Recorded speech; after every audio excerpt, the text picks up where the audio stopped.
Hello, and thank you for listening to Getting Hard in Nate's Backyard. We're technically in my garage, but you don't need to know that. Now they do. Now they do. I'm here with Nancy. Hi, Nancy. Hi, Nate. Carlin. Okay. Joey. How? Oh, shit. And Shay. Hey guys, everybody. We got to do that. We got double co-hosts today. I didn't know Nancy was coming back into town, and we got Shay too. So, and these guys, Joey and Carlin, are in Iron Tusk. So, thanks a lot for coming out, fellers. Thanks for having us. Cool. Gonna do some quick commercials here. This podcast is brought to you by Temple Entertainment. Check out the last podcast with DJ Temple. He tells you all about what they do. They book bands, recording. What else? They'll do your taxes. They'll do your taxes. Fuck. He's a professional tax handler. Yeah. And professional musician handler. Yeah, really. They'll do whatever you need done as a musician, basically. Yep. Book your tour, whatever. If they can't, they're going to find somebody that can and then get you what you need. Yeah, so go to iwantshows.com. That's hilarious. If you go to templeentertainment.com, it's something totally different. But go to iwantshows.com and check them out. This podcast is also brought to you by Right Hook Mics. Go to righthookmics.com. Our lovely guests are speaking on his lovely mics. It's a PE55 style mic. Comes in 5 different styles. And then Chase speaking on the IG88. Oh, yeah. How do you like the sound of that? I hope studio it's nice and smooth. condenser. Large diaphragm studio condenser. So go to Right Hook Mics and check all that out. And then this podcast is also brought to you by Big Nate Productions. That's me and Nancy. Or Nancy and I, as you should say. It's good times. First one was right. Me and Nancy? Yeah. That's not right. It is. Maybe in Saskatchewan. Do we have a show coming up? No. No shows coming up. So, just hit me up. I'll record your damn album. It's good times. With that being said, I'd like to officially welcome everybody on Iron Tusk. How the fuck are you guys? We're good. Great. Good. The roads weren't too slick on the way out here? No, just the back alleys. The back alley. Yeah, the back alley's fucked. Yeah. Sorry, I'm going to turn you guys up a little bit. Just a second. All right.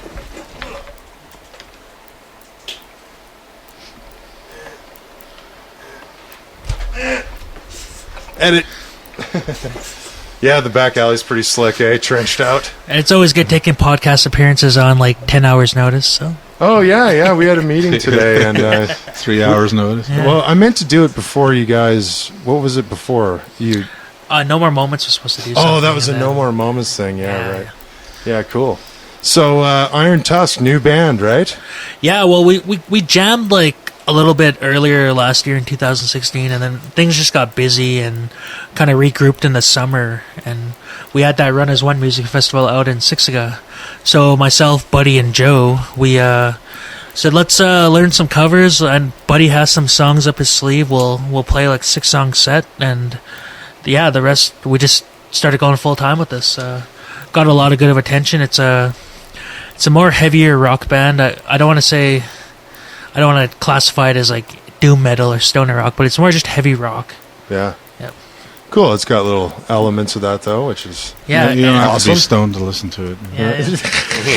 But it helps. May not. I listen to it, helps, and I can tell you that it does help. In Shay's opinion. And I honestly, when I heard it, and it wasn't like, this is Caius, but I was like, you know what? I could hear like a little Caius in there. Yeah. I can hear some desert rock in maybe there. a little of that influence. Desert rock. I like that. but- Well, we recently added Ty Maguire to the fold from No More Moments. He was in the band with me when we started it, and then he went on a little hiatus, a soul searching thing, and then he's like, you know what? I want to be in your guys' new band, and Nice. it's kind of, this band is like a full circle because there's a point where I kind of didn't like Buddy, I didn't like Ty, and now that I'm jamming with them again in a really cool band, it's kind of rewarding to have my best friends that I grew up with back in the band with me. Yeah, He's always like Joe, though. Yeah, and Joe's always been Yeah. Cool. So you guys are releasing a tape. Yeah, Is we that right? a cassette, a light green cassette through Transistor 66 Records out of Winnipeg, Nice. out of Chase, really neck of the woods. Is it? Yeah, that's my Oh old yeah. stomp. Is that? Do they specialize in tapes? Is that their? Or Well, just- they're more of a rock and roll label, and we wanted to do vinyl, but then that plant in Calgary got shut down. sure. Yeah. We had the budget for it, and then December came around, and all that crazy stuff happened. So we said, okay, well, let's do tapes, and we didn't want to do CDs, you know. HMV shutting down, and all these other crazy places. So, Oh, are they even putting CD players in cars anymore? oh, I don't geez. think Fuck, so. it's They like- should bring Yeah, I back think they're cassette. getting rid of the. They're bringing back the There's a lot. Yeah. The funny thing is, there's a lot of older people on the reserve. Like a lot of buddies' uncles have cassette players. Right. Like, Yeah. you know, a they're lot in of like perfect working condition. you know, a lot of the older ones have cassettes. So there's a market out there for it. Oh, And, definitely. Yeah. And like I said, we put 50 online for pre-order, and we sold like 20 already. So, Yeah. I bought cool. one. yeah. And, Yeah. so there's kind of a market as opposed to CDs. You know, we just wanted to be creative with this one and do tapes. Yeah. No, that's cool. How is the cost on that? Is it more than doing CDs or? You know, for Because what is it, like $2 to do a CD? yeah, or yeah, something for the like amount that? of the place we went through was called the Vinyl Guru out of Nanaimo, Oh, okay. and they did all the inlay and graphic design for us with the cost of the units, so Huh. it balanced out really well. Like even a lot lesser than what CDs cost. Yeah, right. That's kind of what I've been hearing. So it is was that- very cost efficient. You know, the money we did put up for it, you know, we pretty much already made it back. So Yeah, cool. Wow. And you're hip as fuck. yeah, it's I'm very gonna cost go- efficient. I'm Yeah. gonna go dig up my old Walkmans and sell them to these guys for like fucking $200. Well, I'm With looking my at, cassette Walkman. I've been looking on Kijiji, and I've been going to like thrift stores trying to find old cassette players, and you know, I'm gonna give them out for free at the show if Yeah. we can. If I can get 10, that's cool. So Yeah, yeah. No excuses. Yeah. Oh, you don't have a cassette player? Here you go. yeah, Yeah, I sell cassette players Do too. now. $5 funny. for that tape, though. Well, that's a cool thing about Sloth Records. That you can buy the record player there too. Yeah, yeah. I noticed that when I was in there. Wonder if he's gonna start selling decks. Oh yeah. Well, even though Tape deck. HMV was selling the portable like record player Oh yeah. for like $100, and it has the speakers built in. Huh. You buy the record, and you just play it. So. My Nice. buddy Rick has a super sick one that goes to USB. Oh yeah, yeah. Yeah, there's some really fucking nice ones out there. I guess just like it used to be, Yeah. spend $1,000 on a fucking record player. And like I've seen a lot of bands that were like not going away from CDs and selling tapes and vinyl, and you know I buy a lot of tape and vinyl. You know, Yeah. and I see a market in it, I guess, Yeah. and you know it's a piece of history you have, you know. And Yeah, especially vinyl. I mean, it is the tangible. It's Yeah. not. It's not such a scaled down thing. It's Yeah. a bigger thing. Just you go to Awesome. you go to your uncle's house and you see an old Metallica tape kicking around or records kicking around, you know. And not my uncle, but you're a lot younger Yeah, than yeah. me. That's cool. I guess out in Siksika, you go to an uncle's house. Maybe and Gordon find- Lightfoot or something, but Not Metallica. Go not on, Metallica. He's not that fucking cool. You guys have cool uncles. So I haven't heard the tape itself. Like I checked out the digital songs, and I was just wondering, like, do you have that classic sound that? It sounds exactly like it has I'm a pretty sure I haven't heard the tape it has yet. a really authentic sound to it. Yeah. It's what I wanted, and I didn't want a clean sound. I wanted like that. Raw. I want to dirty. rewind and hear that sound, and I was really impressed with the outcome of the tape, That's the cassette. I missed that sound. Yeah. You're like, oh, I'm about to go on a ride. Too funny. And like, I mean, remember, like, you know, you have to rewind it. You have to work for your music, like iTunes, your iPhone. You just click, Yeah. and like, it brings back that meaning of loving music again. Yeah. In a way. Yeah. If you want to hear that song again, you got to wait the 30 seconds while it rewinds. Yep. And let me tell you, if you don't want to rub off all the words, you just take when you get it, you just put a piece of tape over the words on there, so you can keep reading. forever. Holy shit! This guy knows. Fuck, Yeah, folks. I lived through it, you know. See, this show's free. You get all these tips, fucking life hacks. Yeah. But then it's not as collectible either. That's true. There you go. Now you've killed the. Yeah. So, have you guys done just you've probably just only played around shows around town, right? You haven't done any touring? Or? Well, we had a Got few no shows, time? and we did a Red Deer show in December. Cool. Justin Shadows invited Yeah. us out for a Standing Rock fundraiser. Fucking right. We went out there at the VAT, really cool venue, good That's lighting. the best venue in Red Deer. Yeah, it was like a really weird location, but it was fun. the vibe was there, and everyone was having a good time. I like the VAT because it's usually a blues room, so Yeah. it's got a good vibe in there. It's cool. So we did rode up. that, and we'd done not a bunch of Calgary shows, but we've done Calgary shows. Yeah. We started our first show was at Rock for Dollars at the at Broken City. Yeah. We did a 15-minute set. 15 hours. We should do 15 15 hours. We can I'd like we to can see write a that. 15-hour riff on next time. Down, down, down. So we did Rock for Dollars with BJ, and we got high fives. We spun the wheel, and we won high fives. Yeah, yeah. You Oh, want yeah, it's a lot of fun. Does anybody ever Erica win the won, money? like, Yeah, two well, months, I I think think, the other most night. recently people have just been spinning and like winning the $1,000, No way. $400. People are actually are winning off that. Huh. It's a really fun event. And, Yeah. I gotta go to We that. won- Is the shot ski still on there? We won Yeah, one of these, yeah, and like you could You spin. want a fucking a beer koozie? That's what we won at our first Rock for Dollar show. You could spit beer, Right and there. you could spit beer in We didn't get BJ's spit on face. them. Or Oh, man, get a spit mustache. beer. No. Oh, yeah. It's a really BJ's crazy ballsy, event. man. Like he's really ambitious with that, and it's really cool to see. Like you get a death metal band, and you get like a weird noise rock band, and you get a rock and folk roll rock band, and you know. it's called rappers. Different It's, mixture. It's fun. Yeah. I've gone, and yeah, it's fun. yeah. Yeah, Chay's been trying to talk us into it forever. No, I did not. Well, you tried like I don't twice. think it's and then you really a stopped. kayak. Your buddies from Winnipeg played that Tarn's one, Demise. but they called themselves something else. Dirty Mike and the boys. Dirty That's about American right. boys. Yeah, yeah. Dirty Mike and the Winnipeg fellows. Yeah. Well, they didn't want to double book, so Yeah. Yeah, out of contractually unobligated. yeah. Fucking A, cool. Well, let's listen to a tune. What Cool. tune should we listen to? Dark Waters. It's about the flood, 2013. Oh, shit. Buddy wrote it. Cool. Just about the flood? Not Well, about I don't know. anybody? Buddy writes like weird Rush lyrics. I don't know. It's groovy. It'll make you dance. Should we get him May on the make you- phone? He has like 10 solo albums out. I don't know. Yeah, let's get him on the phone. The songs we approve come on our stuff, and then but no, Buddy's a really amazing songwriter. But I think he, when me and Joe and Ty joined the band, we really added the diversity to this band because Yeah, cool. obviously, like I'm a punk rock player, so I'm used to playing fast, and Yeah. slowing down for this band was really hard. Like I know I had to wear like a metronome the first couple jams. Yeah. Kind of. Yeah. The slowest shit is always the hardest Yeah. shit. The reason is, I think, is because you think it's going to be so easy. Yeah. And then you're like, what? I remember I have there, to count in my head or something. there was a weekend I did like 2 No More Moment shows, and I did an Iron Tusk show, and I was like, damn it, man, this is so hard Going from fast to transitioning. slow, you know. And then, but no, it was really good. I actually, I'm learning all my rudiments now with this band and all my fills, and I feel like a drummer finally after 10 years. He brings a metronome to the shows, so he has to do it. Yeah. Fucking A. So here it comes. Dark Waters. What's the name of the tape? Flooded Times EP. Fucking rights. We'll be right back.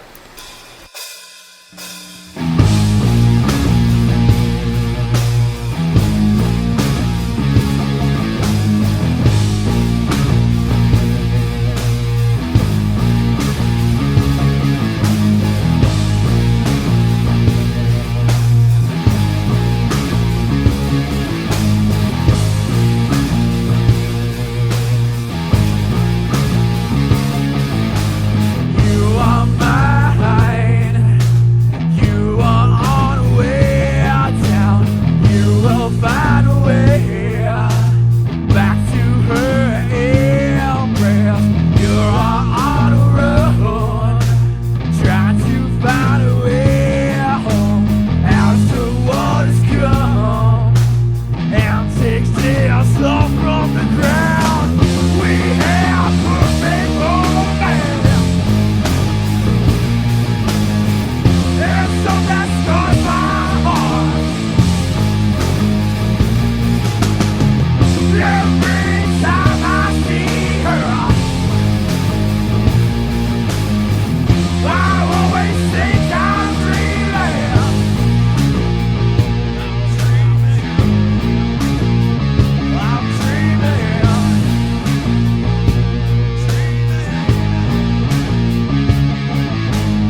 Fucking A, we're back.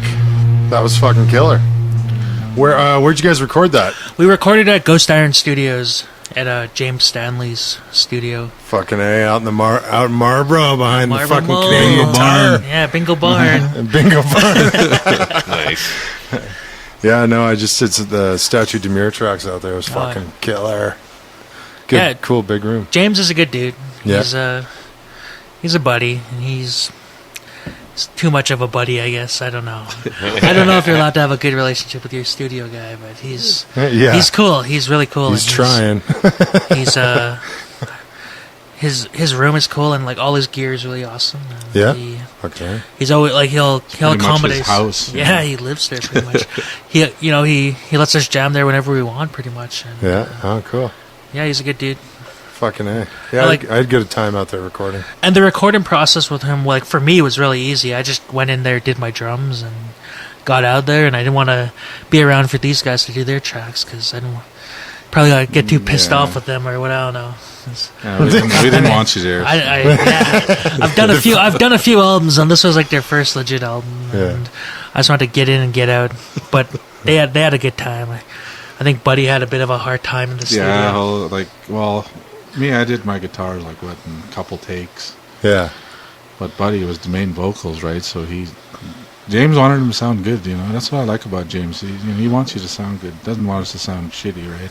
Yeah. So, but the reason why I felt sorry for Buddy is because he had to do like 30, almost 40 takes on his vocals. He had that La Bamba moment when Richie Valens had to keep going. Like, well, let's go. Let's do it again.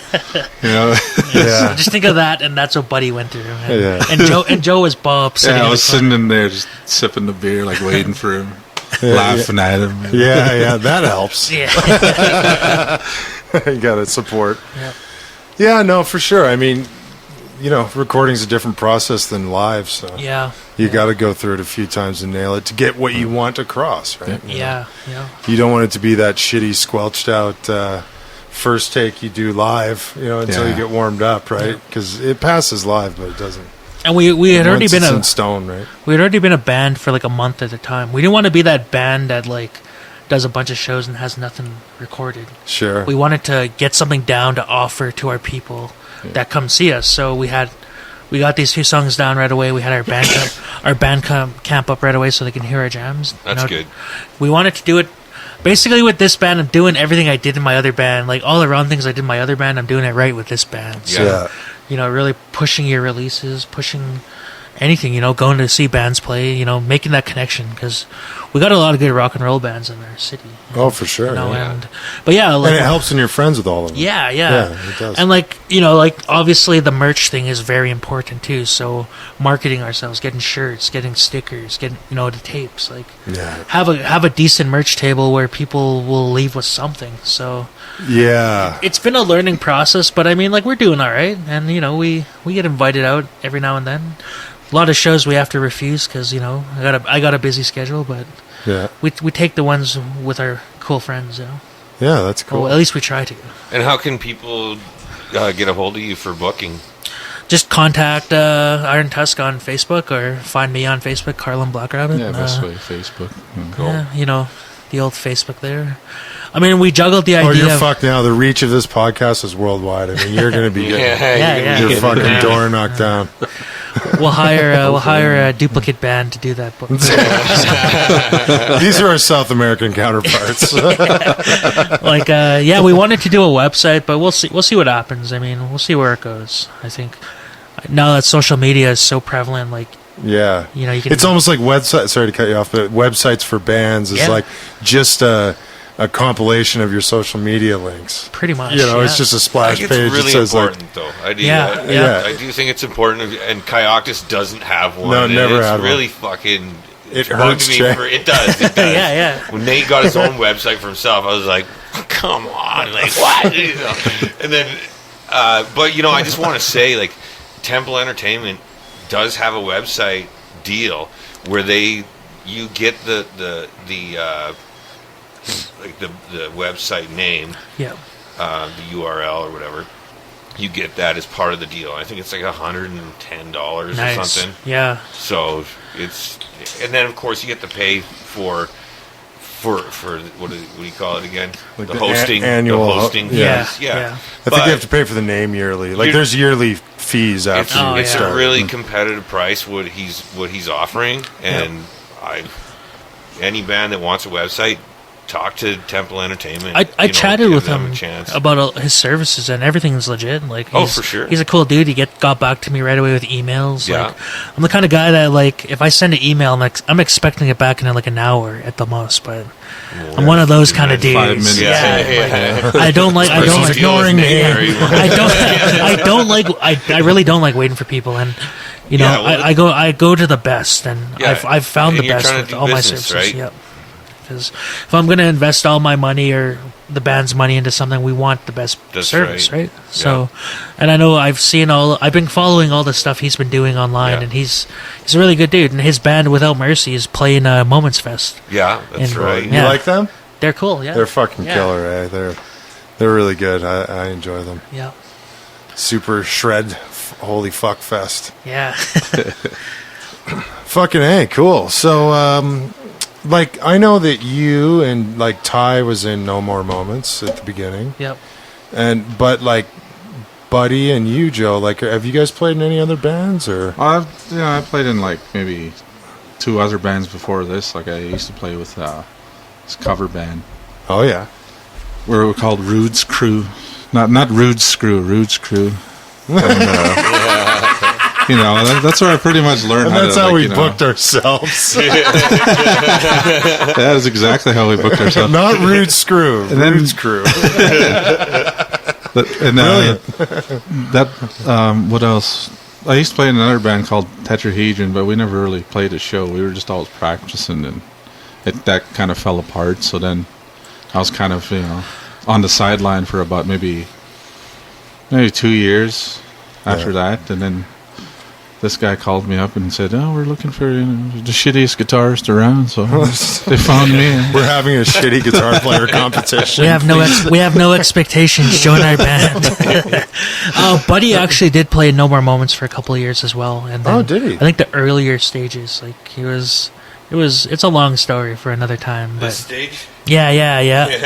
And like I said, Buddy and Ty were my best friends growing up, and when we all went our own way, it was really heartbreaking. Like, people you're used to seeing every day, and then they go and do their own thing. So, in like the last year, we all kind of came back around full So circle. now everybody went to Africa on their mission, Yeah, and they found yeah. themselves, and now they're good Mormons. Yeah, They're good Mormons. Doing Are coming volunteer back work, now. yeah. They just want to give back to the community. They now. know that Carlin will always be there for them, and if they want to go do other things, like, I'm a really accepting person, and people want to make life choices that I don't agree with, I'll give them their time and they can come back, and Well, I think that happens with a lot of people too. Especially at your age, Carlin. How old are you? What? 24. Yeah. Oh, fuck. It's just... This guy, I That's love all- it. I know, it's hilarious. He's been in the music scene for so long, and it's like, I'm 24. It's like, holy shit. Seems like you've been Met doing it you for when 20 I was years. 16, huh? I think. Maybe. Oh, 16. Around there, Jesus yeah. Christ. You were in the bar? Yep. He was in the bar, yeah. The bar. The bar. And we have all these fan-dangled laws. IDs now. Yeah. And still in the bar. Actually, that's funny. Like, he wasn't... What was it? Thanks, Clint. Buddy, Buddy was the one that approached me. Yeah. Oh, Because yeah. I was going to school with him when I was doing my thing, and he approached me, and then after that, we finally got him, and then Yeah, cool. we started playing and rocking for dollars and just having fun all over the place, and then Nice. it became official pretty much just right when we played the Run as One show. Yeah, oh, okay. That's yeah, when cool. And I really It's I really wanted to implement, like, we need to jam in a good space, like a studio setting. The importance of having a PA, having the right gear, Yeah. so we can get this sound through. So when I told Buddy and Joe I knew a studio, they were into it, and I think that really helped us evolve, because you can't jam in your mom's basement or kitchen. Well, You you can't do that can, for yourself. and, and people do, but it's why they never get out of there. yeah. It's like I don't know. It's like growing up in inner city Chicago. Like you're just you're going to be stuck there your whole life in Chirac. There's no way around it. Like so, Yeah. You need to get out of it, right? Yeah, like I said, when we started jamming in that studio, we started exploring new options for songs and everything, and it really worked out to our benefit. And we kind of got sidetracked and went our own way for another couple months. And just said, okay, yeah, we'll jam soon, and we'll jam soon. Then 2 months passed, and the next thing you know, we recorded an EP.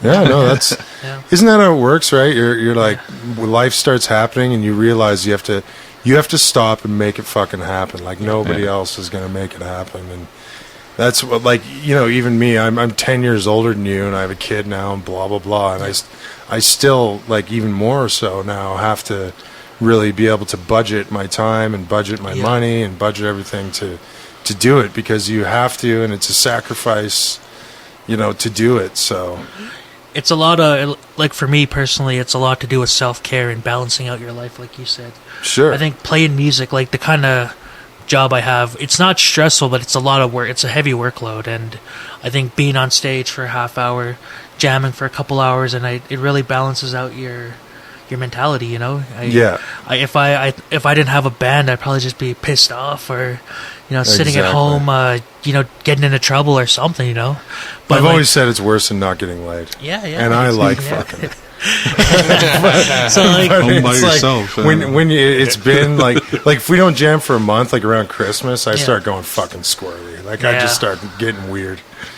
Like, and like you're always like, with me, I'm always getting like influenced. I always get these weird song ideas at like 6 a.m. or 2 in the morning. Yeah, like, they come at the oddest time. Like, okay, we got to jam. Then we have like a group message where we send all these stupid pictures to each other, but we communicate with each other, and that's one of the things you need in a band is you communicate. Yeah, and with this band, I can tell Buddy, I could tell Joe, I could tell Ty, okay, that sucked, let's try something, and I could feel comfortable about it. Yeah, and they could tell me the same thing, and it's like, I don't like this beat. Yeah, it's like really collaborative, and like we're really trying to work hard together to make our new material sound good and something we can all be proud of. Yeah. So you can tell people to change. Like, people can tell you to change the beat, and you don't start crying. No. Oh, that's weird. Not at all. I'm just kidding. I'm just kidding. I think if we're not critiquing each other, we're not doing a good job. Mm-hmm. I mean, you have to. Like I said, we're paying money to jam. We're paying money to play shows and gas and all that. Yeah. So I mean, we got to invest all our time into this and be happy for something. Yeah.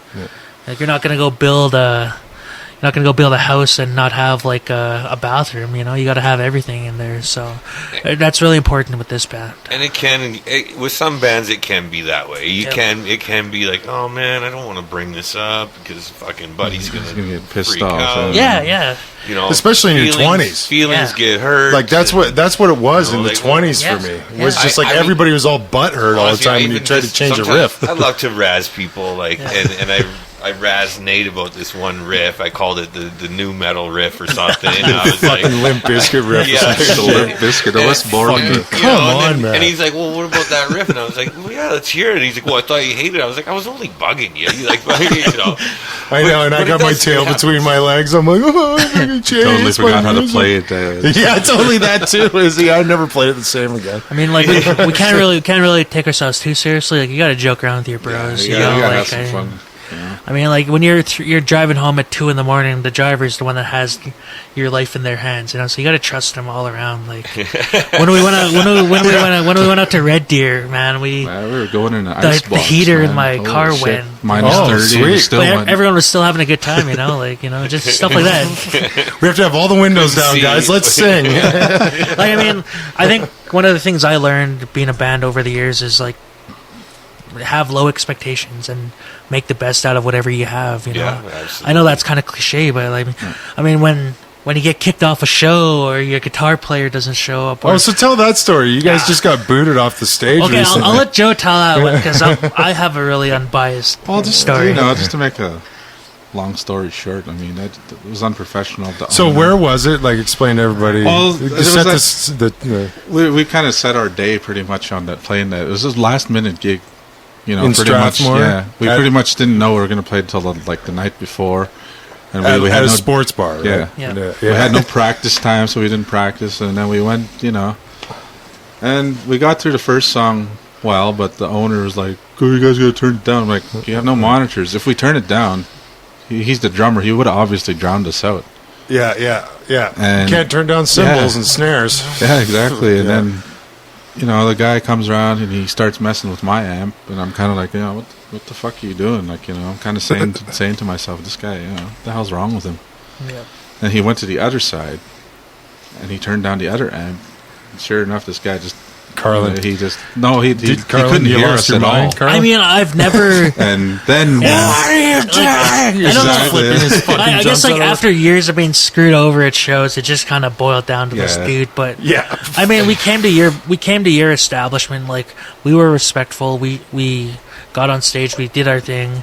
We did you guys a favor with this show, and then you come and like spit in our face and touch our gear. You Yeah. know? That's And just we- Yeah, see, respectful but to he the had us, one right, old guy that plays VLTs walk out. yeah. And he was like, "This is horse shit." it's just too noisy. and like one microphone, and he's like, "Oh, you guys are supposed to bring your own mics and stuff." And it was like, And it wasn't Yeah. a matter of other people weren't enjoying it. You guys, we talked about this a little bit earlier, Yeah. and people were enjoying the it. crowd was so into it, and it was like one of those things that just shouldn't have happened. He should have Yeah. respected us, let us play our set. And if he had told us before, like, okay, can you guys keep it down a little? These are kind of the bar's rules, but he never did that. He just, oh, you're the band, okay. And then, I mean, we got booted off. Like, he ran to the back, hid in his manager's room or whatever, and we loaded out. The girl putting on the show, I gave her a piece of my mind. I told her, I've worked in live music venues, I've played shows, I've done festivals. I've never experienced that. I've played toured Yeah. the country, and we're helping you out with your thing, and then you do that to us, like. Yeah. Well, it's so funny that like we as musicians say that, and then they sit there and they think the same thing. Oh, we're paid. They're like, "We're helping these kids out by Yeah, fucking giving them a place they to don't know stand, what a it's stage." like, we exposed Which your is- band, and it's, Yeah, I suppose to your four locals that you hate it. you're getting you know. exposure Yeah. for this. It's the biggest thing It's ever. really too bad because I've been looking at that venue, and I'm not going to say what venue it was, but I've been looking at it, as we drive by, because I do a lot of work in Strathmore. Yeah. And I'm like, that place looks like you could put on a good show there. Well, they were saying it's Just like the not a size of loud show. Dickens. That Yeah. place has a lot of potential. Yeah. I was really impressed by how the stage looked, the lighting.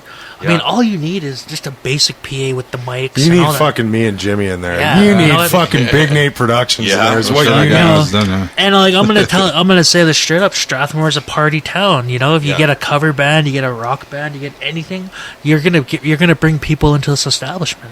Jimmy and I, sorry, real quick. Jimmy and I did a gig there out in some fucking parking lot by the bank. Yeah. And it was BCDC. Oh yeah, And it yeah. was so Yeah. fucking Yeah. loud. Like, I was like, when we were sound checking, and like when we went to lunch, we just left like Loverboy cranked. And there's like fucking houses right across the street. I'm like, these people, it's 12:30 on Sunday. Yeah. Like, they must just Blasted be Loverboy. fucking hating this. They're a cowboy town. They have the rodeo grounds. They have their heritage days, and so like I They have a said, gay parade too, don't yeah, they? yeah, they have the gay That's parade. fucking wild. They have, like I said, I want to go to that. They got it all. I man. know that They got it all. I went to high school there. I know the town Oh, really? council. I know a lot of people. Actually, 12% of Siksika, like they're 12% of their population is Siksika. So, Yeah. and I they're guess. cool. Why It's a not? cool town. Like it really is. And just one bad apple, I guess. Or I don't know. One guy with a cut-off button-up shirt with tattoos had to Oh ruin no, it. cut off. throughout the whole time. Yeah, but like I said, I've played a few all ages shows there, and I was telling you guys earlier, 100 to 200 kids there, Like at a community hall? at a community hall, Huh. on a Monday night. Like Nice. we've done a few shows there, and they love the music there, And when I was going to high school there, there's a lot of kids like that wore like metal shirts and whatnot. So Yeah. in a small community like that, they need to make it accessible.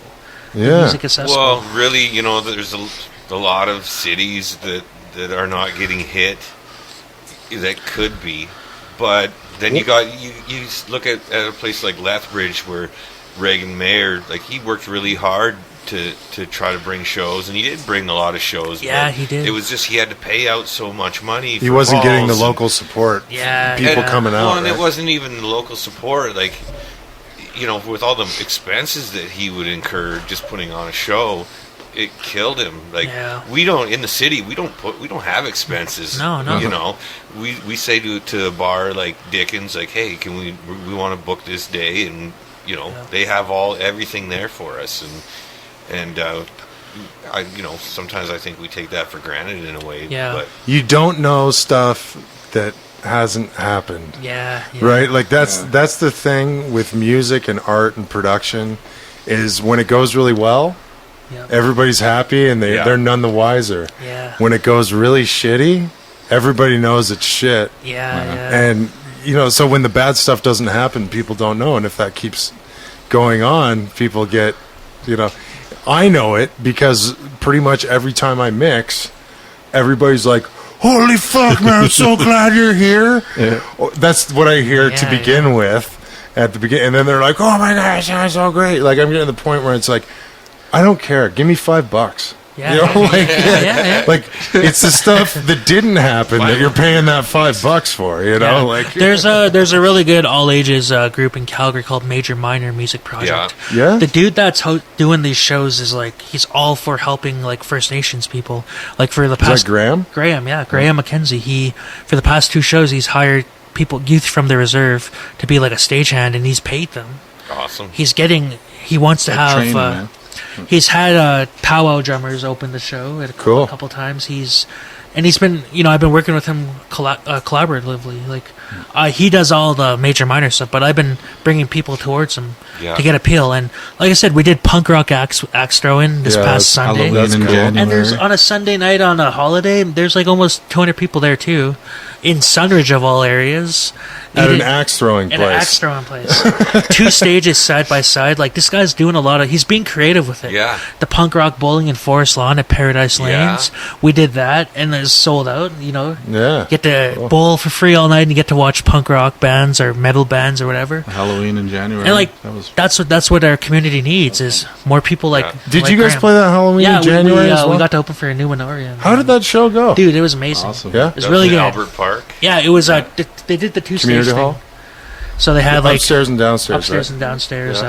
They had some issues with AJLC, of course. It was supposed to be a licensed event downstairs, and then they got screwed over because apparently the police of that ward were, a bunch of metal people are coming in and they're gonna destroy Forest Lawn. Yeah. Oh fuck! We know that metal people are the worst. And isn't Forest Lawn already destroyed? Yeah. I mean, Yeah. come on. How much more are you going to do to it? And like I said, like what the work Graham's doing, like he's applying for funding. He's getting volunteers. I believe he teaches English to people that like foreigners that come into our country. Cool. And he pays every band. Yeah. He's paid every band. He's accountable. He's transparent. He's like, Yeah. we played that show. He's like, okay, well, this band, they're from Edmonton. I paid them a little bit more, just so every band knows. So, Obviously and- he's got money. He must have money because Yeah, you know yeah. what I mean. Like, and sometimes that's what it takes is Yep. somebody that has that ability to do it and be interested in it. I think those shows are paying for themselves too. yeah, they like are. enough people are showing up. Yeah. Like the turnout was pretty good for that. Oh Halloween man, in it was January? amazing.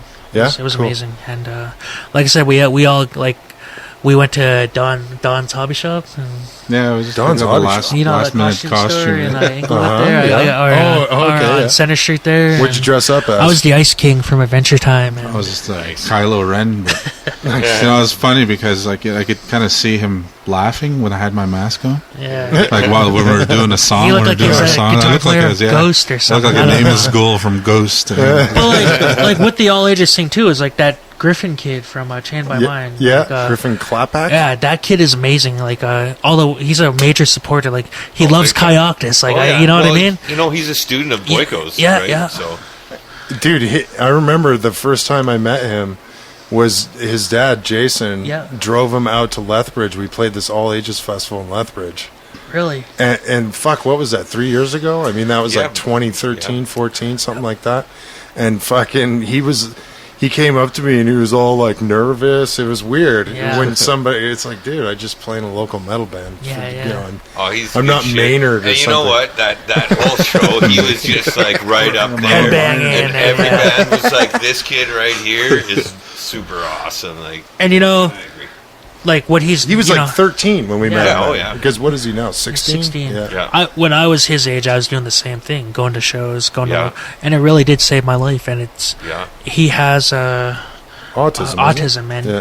music has really helped him evolve in his life. Yeah. And he's a really amazing drummer, and like they do that Griff Fest thing, and they donate all the money to these charities, right? Yeah, the Autism So like Society. the or impact of something music like really does have a good impact on your life, you know. Oh yeah, and, it's real, man.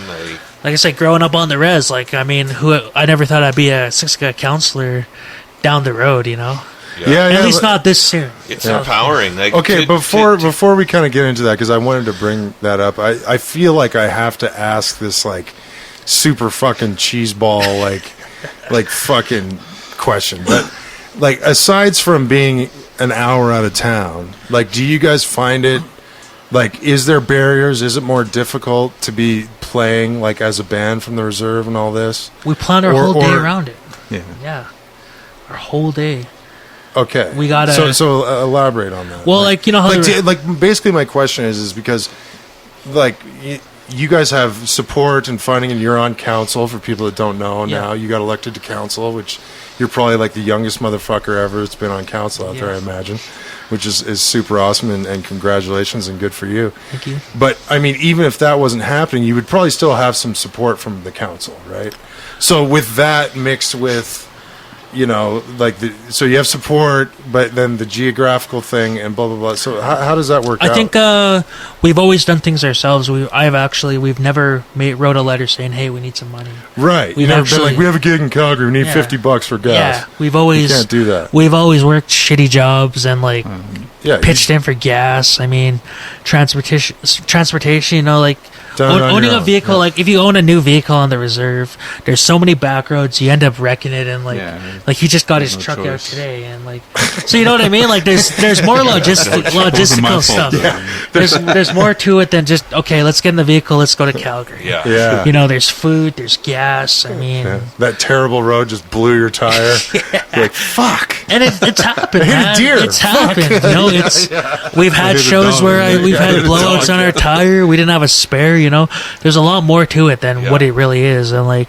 myself, like I have my daughter was born a couple of weeks ago. Congratulations again. Thank you. Ty got married on New Year's, I think.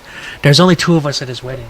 Like he did it in secrecy. Oh, cool. So That's he how got I did married. it. Yeah, and That's awesome. you know, Joe has his job, and you know, Buddy, he's Buddy. You know, This buddy. No, I wonder, where is this guy? We need he to was hang out with this guy. he was in a journalism program at SAIT there, and like you know, but He lives in town? Yeah, he lives in town. Like Oh, he okay, grew cool. up on the reserve. Like this guy, like he's like one of those guys that lived off the land and went outside every day to the river and everything. Nice. Cool. Minus Not those 30. guys. So like moving to the city was like it's kind of like a culture shock for him in a way, but you know, This it's world is this stupid? What the fuck? What is It's a life? culture shock for He knew me how too. stupid it was. Yeah. Yeah. So like aside from like being on council now, like there's more resources available, but like it's still like time management, you know? Well, and it's still like you said, you guys are doing your band. Yeah.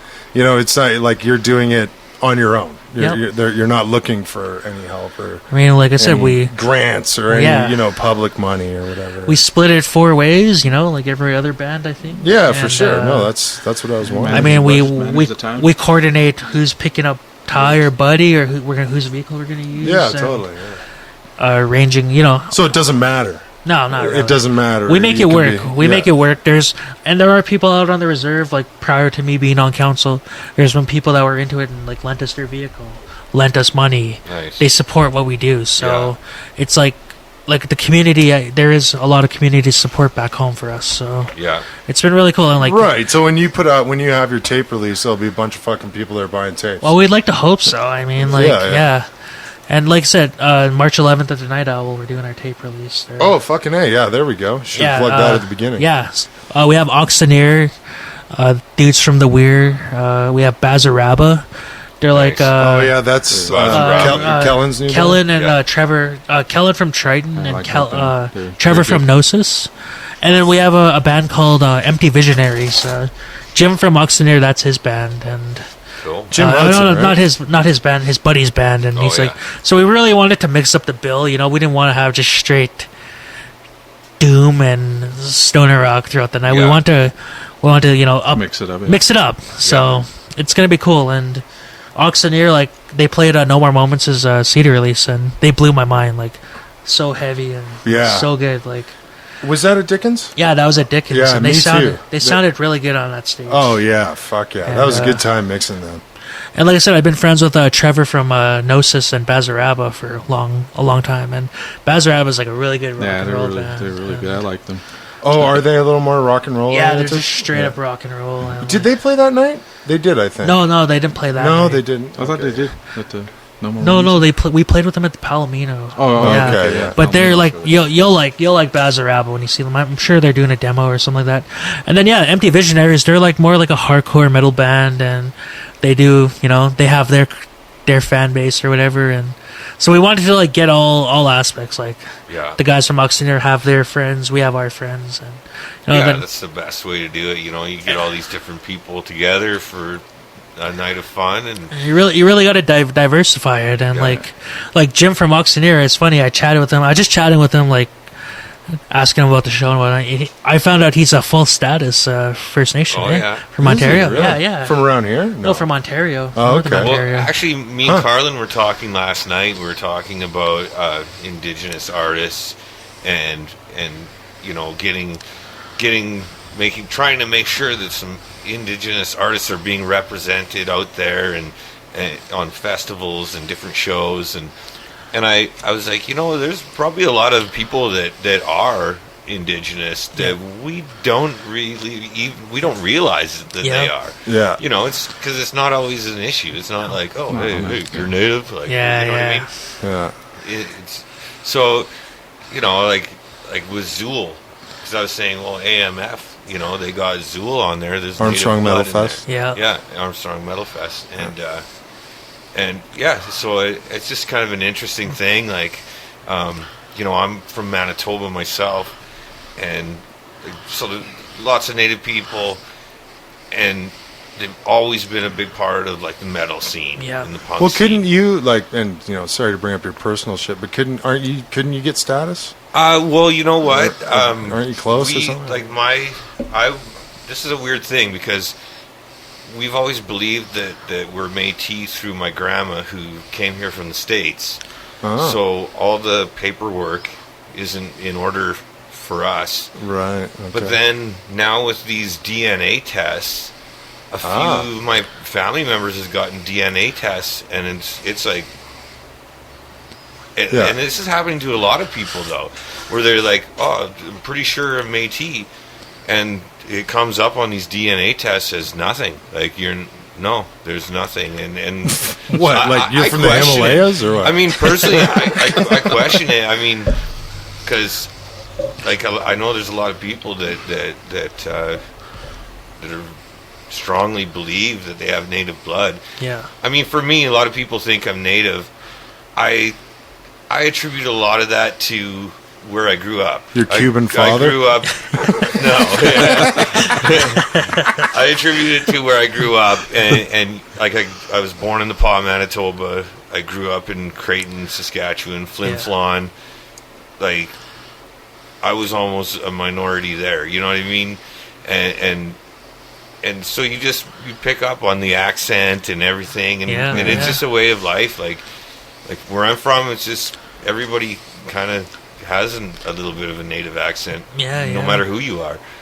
Sure. It goes back to the traditional territories too, right? Yeah. Hundreds of years ago, like, I mean, Yeah. with thousands, like the Blackfoot people, like Calgary's treaty, Blackfoot Confederacy territory. There's a lot of things like that I want to educate people on that wouldn't know. Like. Well, yeah. I was seeing some of great, interesting history. Too. I was seeing some of those maps out in the back there today. I was like, holy fuck, that's cool. Yeah. So there's a lot To of see traditional territories. The territory, and, exactly what it is. I mean, even though that there's a lack of representation with Indigenous, like every member in the band being Indigenous, on festivals, I think at least acknowledge the territories or something, like like Nate's probably like one of the only ones that had a whole like bunch of Native bands on Calgary Metal Fest. Wasn't that a hoot? That was awesome, man. Fucking rad. And that's what I want to see. That's what I want to encourage is if you're a promoter out there, get diversify your lineup, I mean, well, and I won't say the name of the fest, but I worked this one fest, and at the beginning they're like, well, we would like to give honor to this land, to the Blackfoot people, and they're doing all this shit, but there isn't a band Yeah. from there on it, and Yeah. you're like, well. Yeah. So what honor? Like what's happening here? Yeah. What is honor? What is honor? Let's look that up. You know, it's Yeah, kinda exactly. like you recognized it. Okay, It's we'd like to recognize the fact that white people came here and fucked these people over, and now we're having a show here.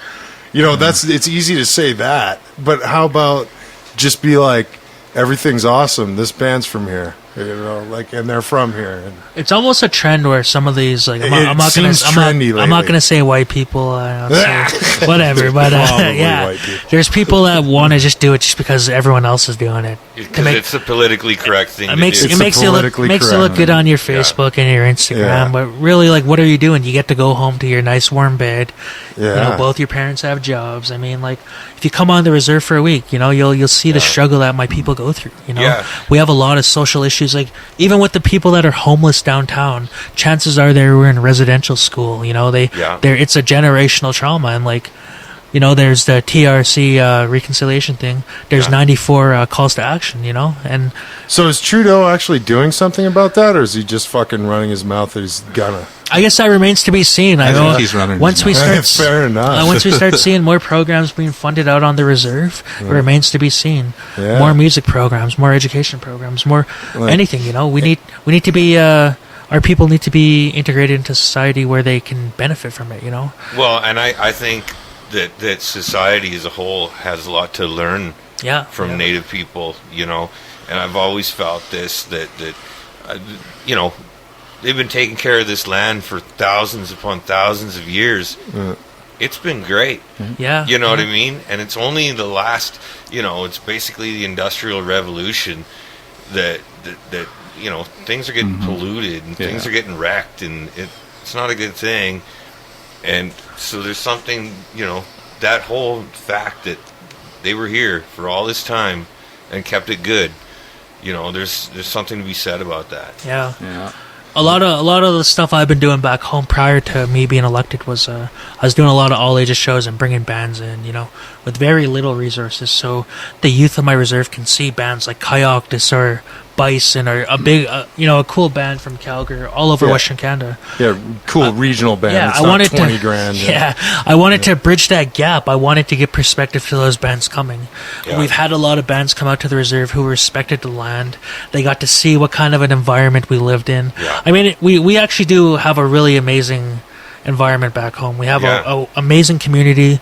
You know, we're affected like everyone else, but when you actually bring the people together, like a powwow that you attended last year, Yeah, it was fucking amazing. the community Awesome comes vibe. together. Where you know, like they say, it does take a community to raise a child, and that's Yeah. very true. And with me being elected on council, a lot of the elders, a lot of older people are taking me under their wing, and they acknowledge that. So our community is very close knit, but we're just affected by social issues like all the other reserves. So like ignorant white guy question.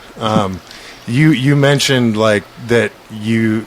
So is it a thing then that you guys want to be integrated in society, or is it a thing where everything's fucked up so many times in the past so terribly that it's like, okay, we have our land, like fucking leave us alone and fuck off, or is it a situation where it's like, you know, we want to be part of it, or is it both? I it's imagine like probably it's a both. bit of both. There's a lot of people that want to The leave old the school reserve. are just like fucking leave us alone. Yeah, and there's people that want to leave the reserve and go do big things, and then there's people that want to build the community.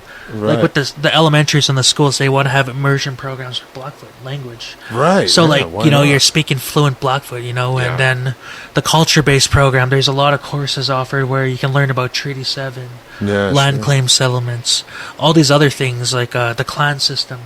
So we Right. got a lot of knowledge keepers on back home who want to offer that, because we do have a post-secondary facility back home, Oh, cool. and it's transferable to the University of Calgary. Huh. And they do have like degree, diploma programs, certificates that they offer. So Yeah. there's people that want to stay home, and I love that we can offer that to our people.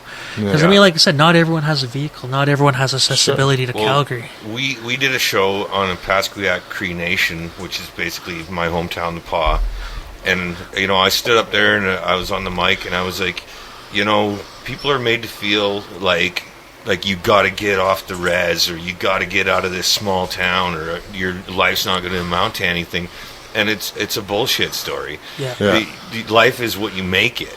Your reserve is what you make it.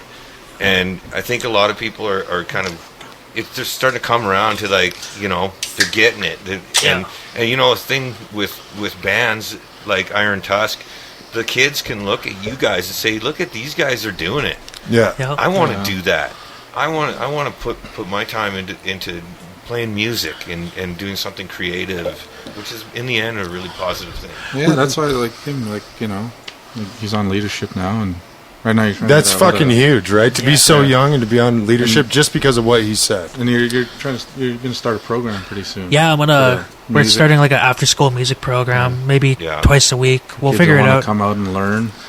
Wouldn't that be crazy if the Siksika band was like fucking huge? Yeah. You know what Well, I mean? that's what I want. All the trumpets and That's the what I- fucking whole bit. That's what I want. I mean, like, we have Moments Fest happening. I want young bands to play this festival. Then I Yeah, want cool. young bands to come to Calgary, play all ages shows. So Yeah. there's a lot to it, and we have a lot of musicians like his cousin Armin Duckchief is a really amazing country singer. Yeah. There you go. He's a Juno nominee. He's Nice. won 2 Indigenous Music Awards. Like, Fuck yeah. we have a lot of hip hop artists, a lot of rappers who, you know, they build their own studio and they record. Yeah. They devote all their time to that, and the music's really good. Like, Yeah. I don't personally like rap, but if I hear it, you know, it's different, and I like can different. You know, appreciate it. I Coming appreciate. straight from the heart. Yeah. So like we have Yeah. a lot, and like then we have a lot of the older generation, like they were like the fiddle players or the old rock and rollers. They respect us. They like our buddy's buddy's dad and his uncle. I gave him a tape, and they're like, "Oh, we still got tape players, tape decks," you know. So music's very alive in our community. Cool, man. Not specifically to our genre, but across, and like powwows. Like you've experienced the powwow. Oh, Dave. dude, let me go for a second here. Fuck, it was so unreal working that powwow. Like, I was just working the board. So basically, there was 2 people with microphones on sticks, and they'd run around. And, like, most people probably don't understand how a fucking powwow works, so I have to explain a little bit. They come in, they do their main entrance in full bore regalia. Fuck, that is so cool. Everybody Grand makes entry. their own shit. Oh, sorry, grand entry. It's fucking unbelievable, man. It's like all the chiefs started off, and it's just mind blowing. And then all the dancers come in, and then they have this crazy like fucking dance off, like dance competition thing that's just fucking unbelievable. Fancy And then, dance ones will go on all night. Yeah. oh, dude, I thought that last one was gonna go the last night. I thought they were gonna go on all night. But he's up there like, oh, we gotta judge these guys tired. We gotta have another dance off. It's like, holy fuck. Like they have different categories, and each of those categories has a story behind it. Those songs Right. you hear are thousands of years old, you know. Sure. So Dances, there's there's a lot more to it. And then you bring in like different drum groups from Yep. different. Are they different reserves? It's like or? the powwow singers and drummers are like touring musicians, you know. Yeah. Like they travel every weekend, and sometimes like their regalia can be like up to 200 pounds, and they're jamming out in like the Way of life, hot yeah. heat, you know. Yeah, totally. So like they're like musicians as well, you know, Yeah. and they. Well, that's what I mean. That's what was so amazing about it. On top of all the dancers and stuff, was that there was 4 separate drum groups that were like really unreal, man. Yeah, And fucking- yeah. And you know what one thing I like is, you know, they've taken it and they've kind of made it into a sport too. Yep. So it kind of self-funds itself. Like, there's just like, it keeps people interested. When you can win 20 grand, Yeah, sure. yeah, you're all over it too. Like I think it helps keep that culture alive that was unsuccessfully stamped out. Yeah, no, that's true. And I love that. You know, Like I said, there's a lot of really amazing powwow, I don't know, performers or like that's. I wasn't brought up in a cultural setting, so like I said, music was what I was brought up in. But now that I'm at an age where I'm starting to learn about it and learning about it, like how things are run, it gives me a you know, identity. You know, Yeah. I finally get to feel like, you know, okay, I'm a Blackfoot person. Yeah. So I don't know. I thought about dancing powwow at one point, but you know, Yeah. I like drumming. I don't know. We'll see. Yeah. But it's really cool, and especially like going back to the major minor thing. Graham Mackenzie brought out a group of kids from the reserve to do the honor song for Right. the event. So Very cool. That's how you be active. You don't just say we're Exactly. acknowledging the Blackfoots. Yeah. You bring the kids Yeah. out. Yeah. Like what pay Nate was them, talking about. Yeah. You give them an offering of some sort. Sure. That's how you be active. Yeah. Well, Do I things. think everybody could agree that Siksika's been a big part of the scene here. Oh, As long as I, like, even before I moved here, I moved here like 2001, I think, and like Same here. Power Murder, our old band, we got invited out to Siksika and Christiane's Zombie Necros, her grandpa, he welcomed us, with open arms and to me, it was like another reserve where I went, and I was like, these people just treat me like family, like instantly. Yeah, It was like home, man. Yeah, and you know what? That feeling's never gone away. Every time I go out there, it's I feel the exact same way as the first time. Well, it's like I was telling Very Carlin welcome. earlier today, like, fuck, when I'm out there doing this powwow, I'm like new white guy. And I felt like that right away. I'm like, oh, God, the Viking. They're going to kill the Viking. No, not at all. And then to the point where I'm sitting there, I'm working this board. It's not hard work. But this elder walks up to me, and she shakes my hand, and she goes, thank you very much, and she gave me $10. Yep. And I was like, fucking see, man. I was like, how hard is that? How hard is that? It was fucking amazing. I was like, The sound that's messes it. up. At least we could say, blame the white man. Yeah, that's okay. I'm fine with that. She gave me the $10. I'm fine with that. We gotta like we really value that we give offerings to people, visitors, Yeah. and like it's That's a very real. Like- it's very good value for us. Like Yeah. we always to bring like a blanket or smokes or money. That's how our customs are. Yeah. Even if it's just a cigarette. Yeah, like I said, and like Yeah. there's like I said, going back to amazing bands. Like we had the guys from Dead Ranch and by Pijuan or B Pijuan. They camped out on the reserve after they played a show. And Oh, cool. They were cool about it. Like they weren't complaining. They're like, okay, we got a place to crash for the night. Yeah. Some local from the show came, and I think he was like on a bender or something like that. He's like, I got a big trailer you guys can sleep in, and LeBoy slept in it. Like Steve, the guy, Steve Vargas? Yeah, he was in that Tinker camper. Wide podcast. Yeah, he was in there. Like all the guys from Dead Ranch and Muskie, Yeah. like they were all cool about it, and like Yeah. that's what I respect, and like Yeah. they didn't complain about it. They didn't go blog about it. They're like, we got a place to sleep tonight. Not those fucking weirdos in that van that quote unquote felt unsafe. Yeah, I know, yeah. Fuck, we It won't did bring them remind up, you me. fucking assholes. Yeah, You know that's who you pretty are. sad, You yeah. fucking you're Yeah. fucked. See. Just don't even tour out here. Yeah. You're Well, done in just don't Alberta. come There was dogs running around and sleeping by my feet. I felt so unsafe. Yeah, and like Muskie from B Pijuan, he's that guy. Like he's preserving his language. He speaks fluent. I don't know what he's Algonquin. I don't want to say Algonquin. Maybe like it's Iroquois out there. What's out in Ontario? Mohawk, maybe. Iroquois. Muskie, I'm sorry, but he speaks fluent and he does classes and he does camps. Yeah. Fully. Yeah, he language. does like awesome. classes at the university, doesn't he? Yeah, out and there? like Yeah. CBC's been doing stories on him, and Fucking right. he's a good dude, and That's important stuff. Yeah. It's good to see guys, like our quote unquote age in this like 10-year kind of generation or whatever, getting recognition for it. yeah. You getting up there in the ranks locally. I mean, that's people sit there and whine about their local government or whatever. Well, fuck, go run. Yeah, get yeah. elected. Yeah. You got more fucking votes than the chief. What yeah, the hell? Yeah, huh? that was I just want to mention this one thing too, and it's probably because I'll never have a chance to ever mention again. But I know this older woman that taught at the residential school out there, and she absolutely loves the Blackfoot people. Yep. And she wasn't supposed to allow them to speak their own language, and she always allowed them to speak their own language. And she not only allowed it, she learned it.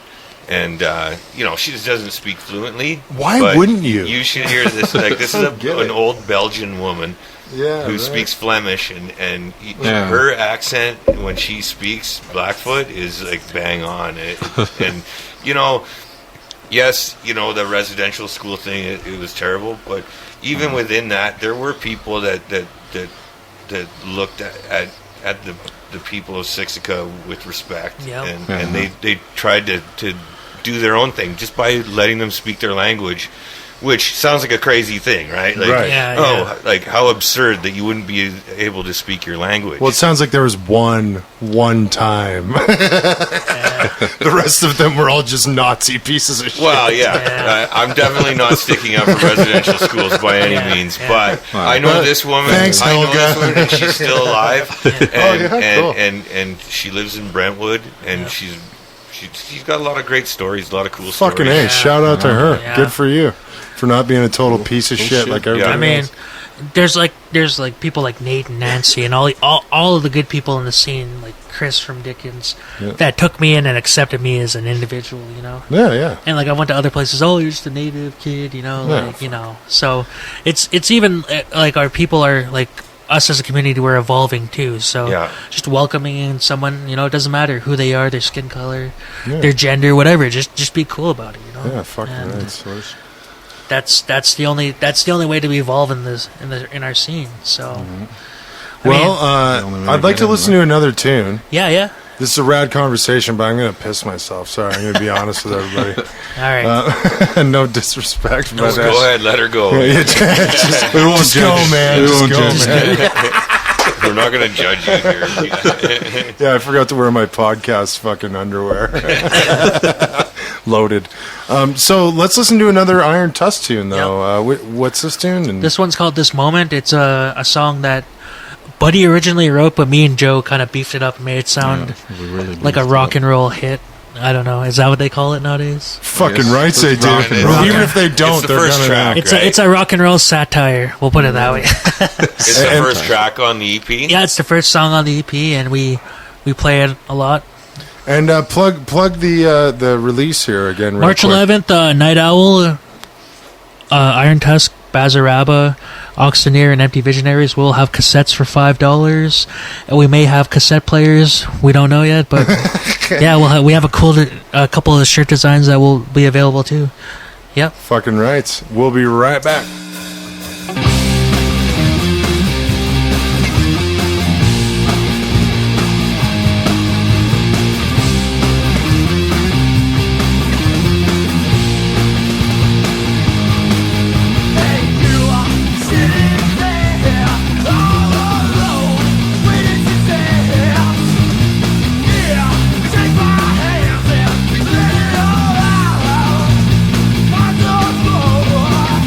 You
Fucking A, we're back.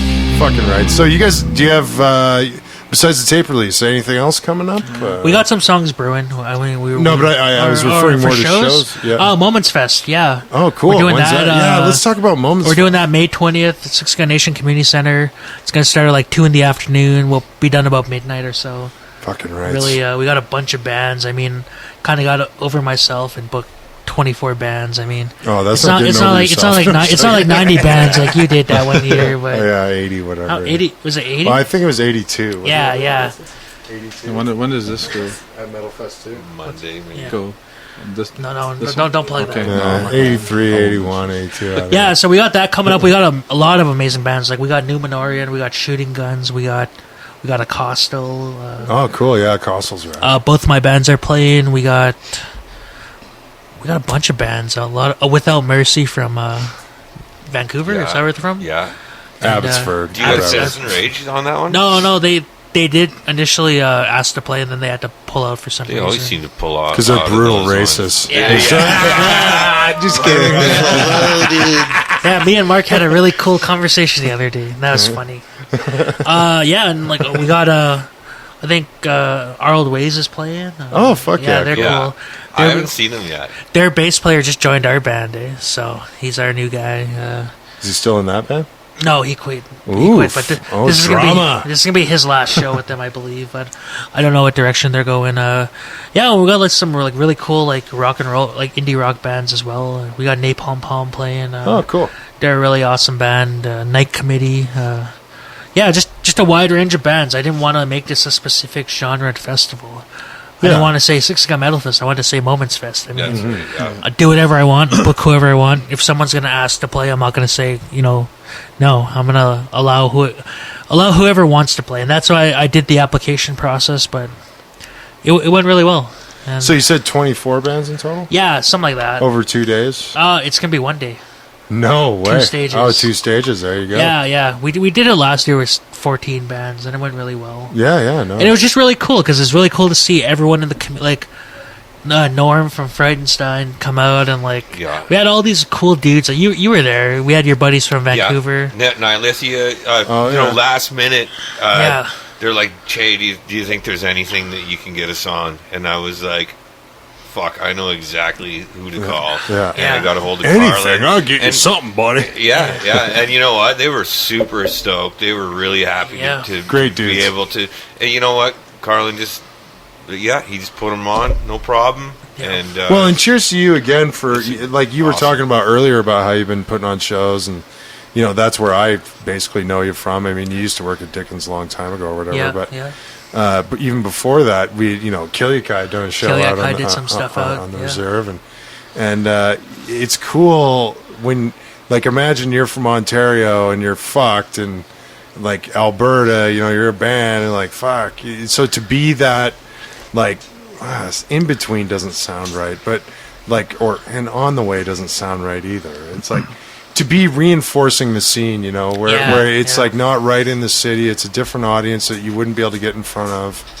And, thank you for doing that. Like, on behalf of all the fucking bands that played for you guys. Because it's, it all goes back to what we were saying, where it's welcoming and it's awesome out there. And, I mean, sure, some crazy shit happens. Yeah, it does. But you know what? We won't talk about that one. That was a crazy one. Listen to podcast number 8 or something. Yeah, I think it was 3. You were number 3. That actually came up on my fucking Facebook memories today. Yeah. Or like 2 years ago today, we fucking did that, or I posted it anyways, that one. We did number 3, so in the bus that's fucking working out full circle. This is 48, so there's a 3 in there. It's really cool seeing like people on the reserve or kids wear like band shirts of some band. That's what's really inspiring to me. And there's always kids wearing No More Moments shirts or whatever. And that's the things I like to see. Sure, that's if again, lamest term, but that's hope, right? Yeah. Like that's more than that, but it's. That's the only word coming to mind. They don't need to drive to the city to see a big show. We just got to give it to them. Bring the music to them. When I was at the last year's show, I met that little kid.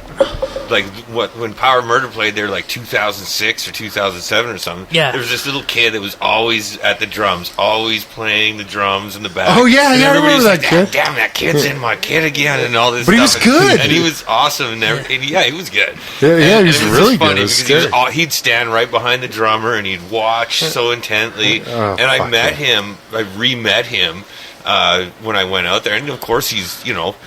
He 20? He's, well, yeah, 16, he's yeah, not that old, 17, but he's, yeah. he's you know, he's much more grown up, and it's Yeah. just cool to see him and just to see all these people. Imagine kind what of he can do grow now. up. and- Yeah, and he's a really amazing drummer. Yeah, fuck. Yeah. See, there you go. Yeah. That's what it's all that was about. bound to happen, right? And like Ty, like that's kind of how Iron Tusk kind of got back together. Ty showed up just to like drop off his brother, and Buddy was there being our stage manager for second stage. I was like, while we were setting up, I was like, hey dudes, let's jam out some old No More Moments jams, and that kind of opened the door. Yeah. And it really, like I said, it really made me feel good to have my best bros back. It's like, I mean, it's not worth losing a best friend for a band, you know? No, for sure. And I mean, what is optimal in life? I mean, Yeah. working with your best friends all the time. Yeah. You know what I mean? Like, if you, like, I get it. You know, fucking Cisco sells 10 million records, and now he's got all his posse on the fucking payroll, right? He's like, you're my professional hype man now. You make 30,000 a year. You're like, Yeah. fucking right. Pay you So I can 100 do grand that. a year. Yeah, totally. Here's your 100 grand a year. It's fuck all for me. Or like, you see these Floyd Mayweather videos where the Money Crew or whatever, it's just a bunch of dudes. Yeah. Like, they're not even musicians. Like, he's a boxer. Probably not even and his he's real just- friends, you know? Yeah, exactly. There's a few guys in there. You're like, what the fuck? Don't you This talk guy about Mayweather pay like his way in? that. Yeah. No, but it's who wouldn't, right? Like, who doesn't want to be around their best friends? You know, especially if they have skills and they can do stuff. Especially, you know, if Yeah. you've been working with them since you're fucking 16. Fucking, hey, stage manager, man, we didn't have one. Now we're fucked. You seem like you could do that. Let's do and that. Buddy was loved it. Like More trust. And like goes with this guy too, Joe. Like he's kind of always been there hanging out, and he's always been a guitar player, and he's, you know, we finally got to take his talents and like write music with him. Eh? Well, And before he says it, he's the elder. In I'm the band. elder, yeah. I was just going to Yeah, say. you're the guy that's like 49. He's 45. You don't have any kids. Yeah, right. He tells us all. He tells us all I'm his not an old idiot, glory man. days studios. Oh, when I was 20, you know. I'll tell you. I always have the best stories. So. That's what us old guys get to do. And it only gets worse, really. It Yeah. only fucking gets worse. Stories Yeah. that I can't tell on this, but you know. But yeah, like, I mean, come out to the festival. We're not doing pre-sale tickets. $15. You know, you get to see That's 24 true, bands. I don't think it's mean, possible to sell this out. Yeah, I mean, yeah. you'd need. That place you'd need holds, what, thousands of 900? people. Yeah, yeah.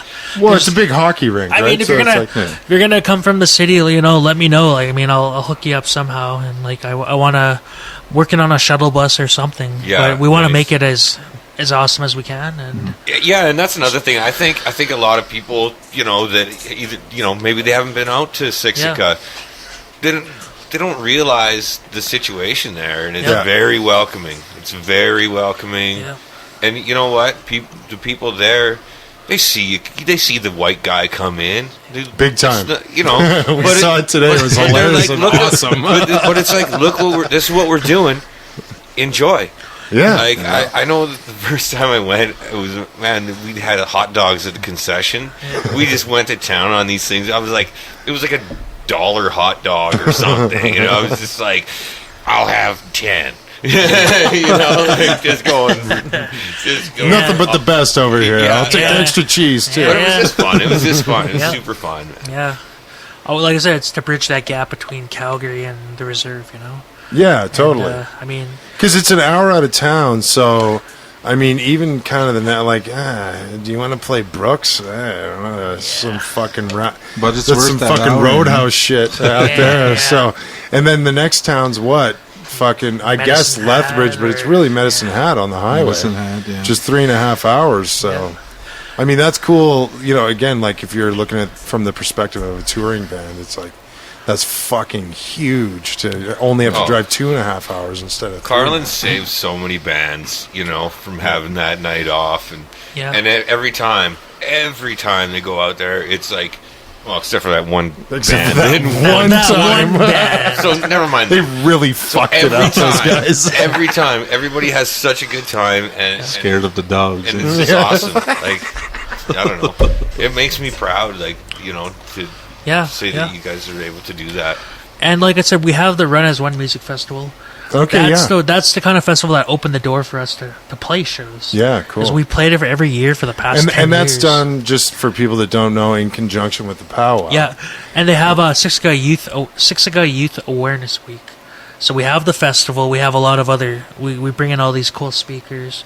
A lot of cool activities going on in the community. Yeah. A rodeo, too, right? Rodeo. We have a youth rodeo. We have a golf tournament. So we have a lot of cool things going on for the benefit of the youth, you know? Yeah. And we bring Dude, I remember a lot of those guys coming to the powwow that were in the rodeo, and Yeah. they like there was a bunch of them that were jacked. They were like, "We fucking kicked ass," and then they're like putting on these like crazy fucking costumes they spent 4,000 hours making. It's Yeah, like, holy yeah. fuck, man! So Go out and dance for 4 hours. yeah, we have, like I said, with council. I mean, I know one of my goals is to be out in the community. Like nothing's changing, you know. Yeah, Me being who I am is what got me on council. sure. Not gonna sell out. Like I bought a couple of dress shirts earlier, but I mean I'm meeting ministers and stuff. You got You a know. MacBook now. But I mean, like Nothing's changing for you. I'm still Yeah, gonna. in I'm your still. mind, in yours.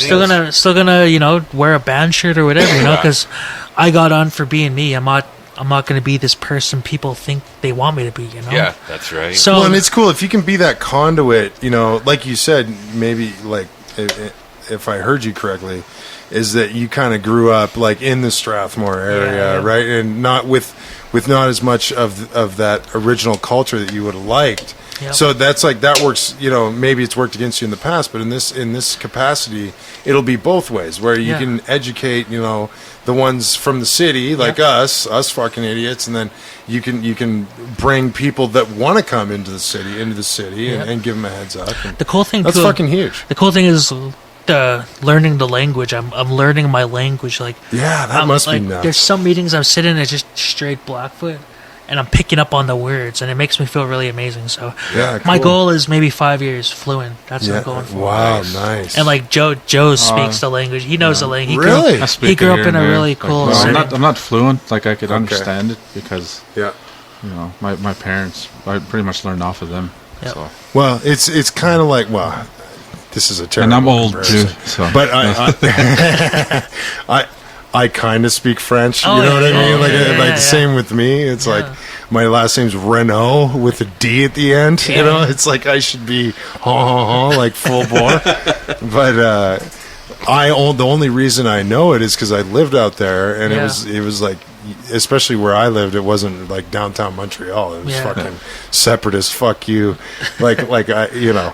Oh, hostie anglais! Like fucking look Not at me like I'm a Canadian, total we're piece of shit. Quebec. Yeah, And, you know- but I ended up having to pick it up to eat. You know, like Yeah. to eat and Yeah. to get by and Yeah. to do You know, things. I was just gonna say, even where I'm from in the Paw, everybody knows some Cree. Like Yeah, yeah. everybody knows Cree phrases, and there's certain things like nobody says "come here." Yeah, yeah. Everybody's like a stum.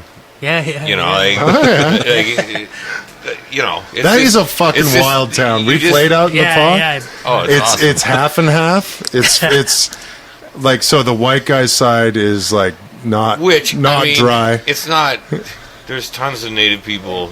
Yeah, all over there. throughout the So town. it's not like white people over here On this And side of the then- river. But so the town is on one side, and then you go over the Saskatchewan River and OCN, Pasquia Cree Nation is on the other side.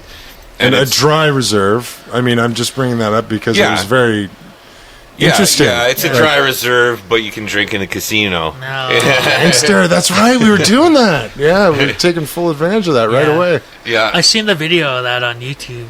The whole setup there. It looked really Yeah. cool. Oh, it was crazy. It was the northern.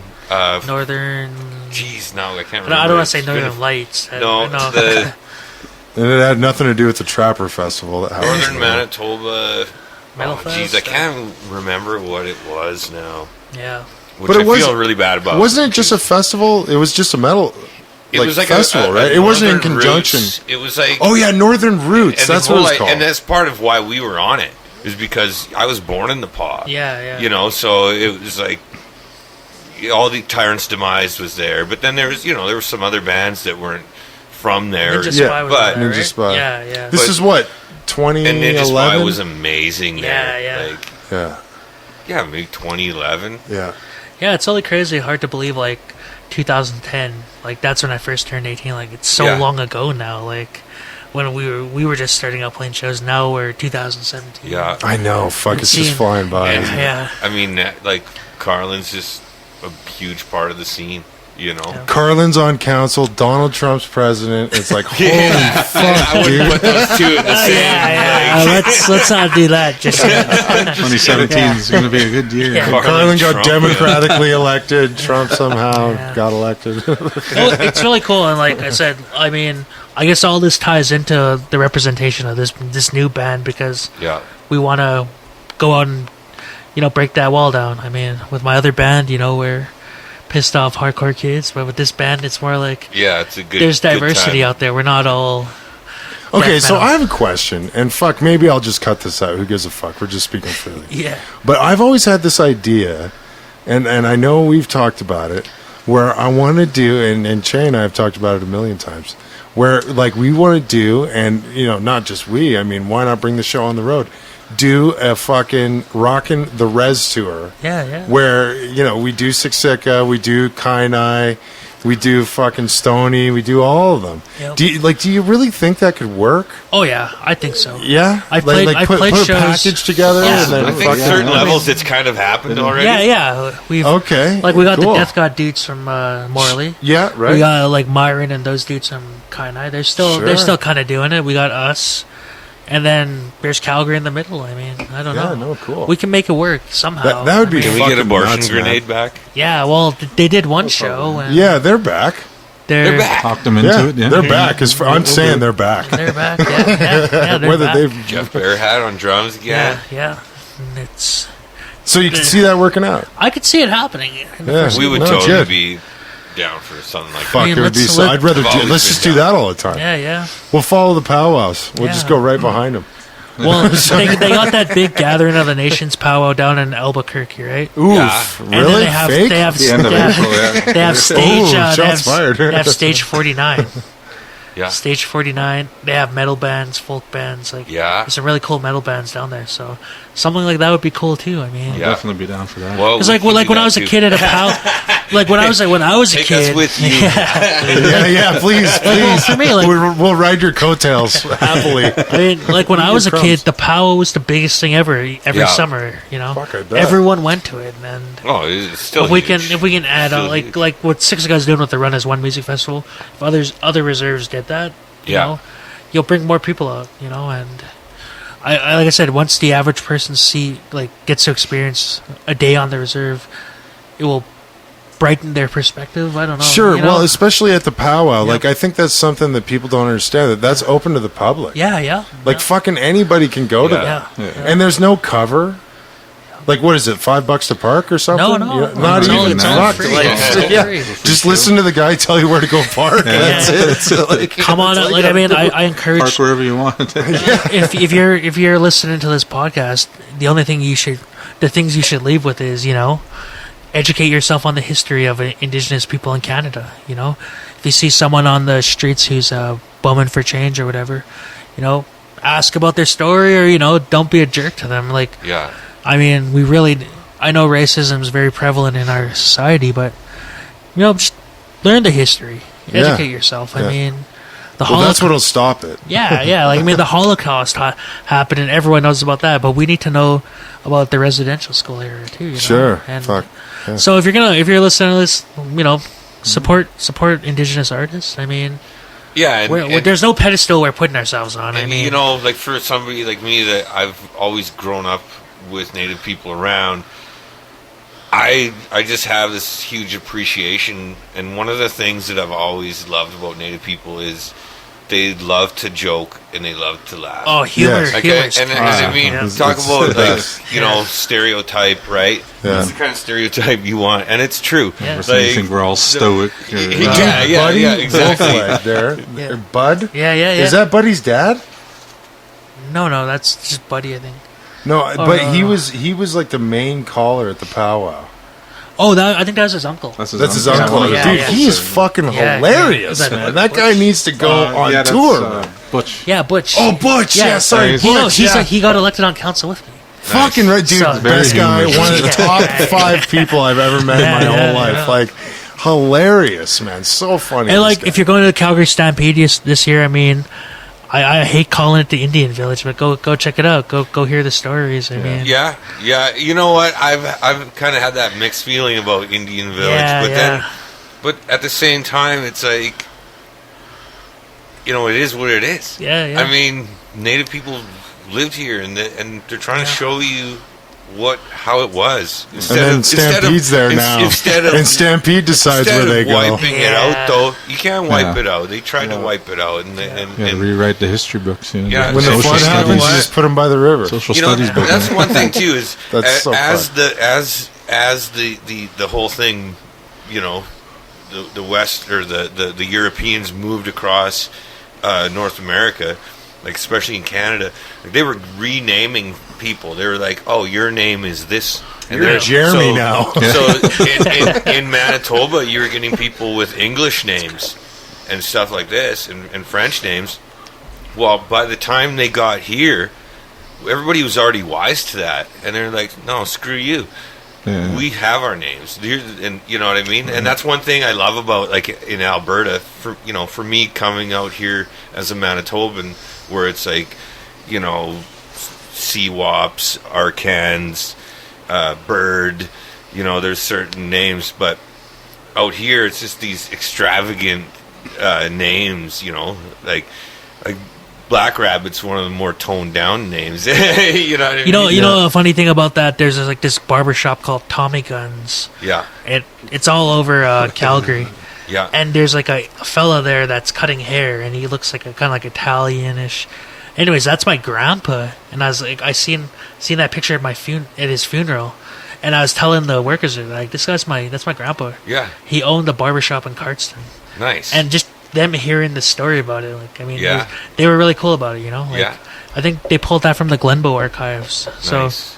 I mean, go see the Glenbow Museum. I'm sure there's a lot of things you can learn there as well. Yeah. you A know? lot of stuff there. Like, there's we have the Blackfoot Crossing Historical Park out on the Yeah. reserve, and there's a I've couple. never been there. Yeah. And that's always Come check it interesting out. to I me. mean, like, it's worth it. There's they have a theater there. They have a good facility there. So, like I said, educate yourself on the Plains people. You know, Yeah. there's Head Smashed In. You can check out as well. That's a really cool live place. in the way of the four Yeah, waters. that's the one Is that- where I'm like, fuck, how have I never been there yet? Yeah, Like, I it's- remember living down in the States and hearing about that shit. Head Smashed In's really awesome. What's that story like? To living in the way of the four waters. Yeah, something like That's that. like a Blackfoot story. It's just, I think it's about basically like the people weren't living in the way of the four waters. Like they weren't in tune with all the things that they should have been. Yeah. And that's the whole idea behind it, is that you need to live in the way of the four waters. And I think it has to do with this river that splits. Yeah. It's down in the States in the Rocky Mountain Range, but it splits four different directions or something Sure, like that. yeah. And it goes Continental divide, right? Yeah. Wow. I'm not totally sure about that, but Yeah. it's something like, and I have looked into Blackfoot culture and Blackfoot history. It's really interesting. Cool. So, you're allowed to go to the States then? How does that, like, kind of... maybe Joe can Because elaborate on Blackfoot territory goes into the States, does it Like, not? yeah, some of the Blackfoot Confederacy does. Like, what's it called? They're called the Southern Piegan. So that's Browning. okay. That's in the state of Browning, Montana. yeah. Cheapest gas, man. Love that fucking place. Cheapest gas. I always go cigarettes, there everything, and see yeah. my brother. Oh, fuck, it's amazing. But what they're working on, it's something called the Jay Treaty, where, you know, since we're a part of that, and since we're always they have relatives up here too, and we have relatives down there. That Jay Treaty should make it easier for us to cross, instead of having to show our passports or Right, yeah. you know, like yeah. they allow the new status cards to go through, but that's about it. But Right. it has to be updated. Yeah. And you have to you pretty much have to register the status card too. Like you have to call in and It's like a Nexus it's like card. a password. Yeah. Yeah, your passport. Kind of bullshit, but you have to do it Yeah. if you don't have a passport. But They got drones, man. Yeah. You But gotta it's be probably, careful. it's probably more of a matter of like just some paperwork, Yeah. I think the basis of it is that you have the right to go there. Yeah. When we went and talked to Homeland Security about Kayakis going over. They looked at Nate. The guy's like, I can't refuse you from going to America. Actually- You're an American. Actually, what he said is I can't give a working visa to an American. Yeah. All I can say is welcome home, sir. Yeah, exactly. So the whole thing was like they're like, we can't deny you. You're Yeah. an American. Yeah, they Yeah. just have to be registered. And again, you know what he said? for- He said, "God bless America." He did It not was say awesome, that, right? but- Wasn't it but awesome? It was great. Yeah. Well, Cool. fucking A. Thanks Yeah. a lot for coming over, fellas, making the trip, and it's much appreciated. It's been a great podcast. Thanks for. Yeah, We thanks, had fun, man. thanks, Shay, Nancy, Nate. It's Yeah. been cool. It's, Thank you. like I said, March 11th, Nite Owl, Iron Tusk, Auctioneer, Bazaraba, Empty Visionaries. We'll have tapes for sale. We'll have shirts for sale. I'm sure the other bands will have merch available as well. And come hang out. I mean, And after that, Google Moments Fest. Yeah, and Google go, Moments Go to that. Fest, Come out to yeah. the reserve and party. there's a lot of good things on the go. So I got an after school music program on the go as well. So No, very. there'll be a lot of cool things coming up in the future too. So the future looks really bright. Yeah, fucking Promising. A. So Well, I say this every time. Thanks for getting hard in Nate's backyard. thank you. Oh, yeah. it's fun Cheers. getting hard. It's so hard right now. Bye, A little bit everybody. hard. Take care. Thanks for listening.